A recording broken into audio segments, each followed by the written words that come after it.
ආයුබෝවන් වල හැමෝටම අද 2026 මැයි මාසේ 25 වෙනි සඳුදා. ඔයාලා හැමෝම හොඳින් නිරෝගීමත්ව සතුටින් නැති කියලා හිතනවා.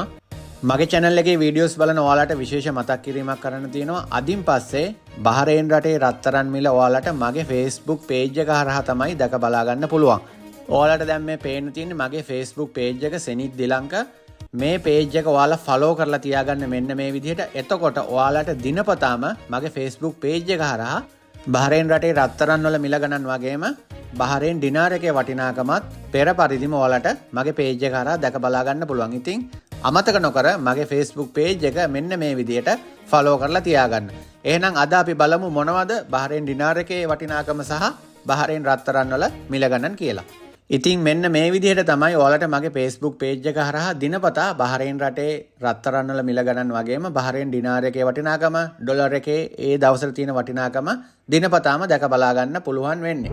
ඉතින් අද දවසේ බහරේන් ඩිනාර් එකක් වෙලා තියෙනවා රුපියල් 860ක්. ගොඩාක් මිල අඩු වෙලා තියෙන්නේ. එතකොට අද කැරට් 18 පවුමක් වෙනවා බහරේන් ඩිනාර් 339 ෆිල්ස් 400ක්. කැරට් 21 පවුමක් වෙනවා බහරේන් ඩිනාර් 398 ෆිල්ස් 400ක්. කැරට් 22 පවුමක් වෙනවා බහරේන් ඩිනාර් 417යි ෆිල්ස් 800ක්. කැරට් 24 පවුමක් වෙලා තියෙනවා බහරේන් ඩිනාර් 447යි ෆිල්ස් 200ක්. ඒ වගේම රත්තරන් ග්‍රෑම් 8ක එකතුවකට තමයි පවුමක් කියලා කියන්නේ. රත්තරන් මිල කියන්නේ හරියටම ලංකාවේ කොටස් වෙළඳපොළ වගේම තමයි. නිතරම මිල ඉහළ පහළ යනවා.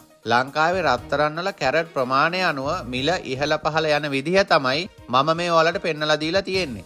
ඉතින් දවසේ ඕනම වෙලාවක මේ රත්තරන් මිල වෙනස් වෙන්නත් පුළුවන්.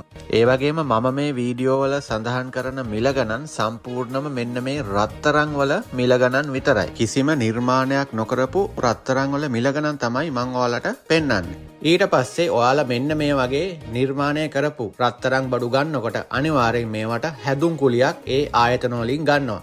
ඉතින් මම පෙන්නන මිලට වඩා අනිවාර්යෙන් ඔයාලා රත්තරන් භාණ්ඩයක් ගන්නකොට මිල වැඩිවීමක් වෙනවා. මොකද ඔයාලා ගන්න භාණ්ඩය මේ විදිහට නිර්මාණය කරන්න අනිවාර්යෙන් එයාලට වැඩිපුර මුදලක් වැය වෙන නිසා. ඔයාලගේ යාළුවන්ටත් බලන්න වීඩියෝ එක ෂෙයා කරන්න.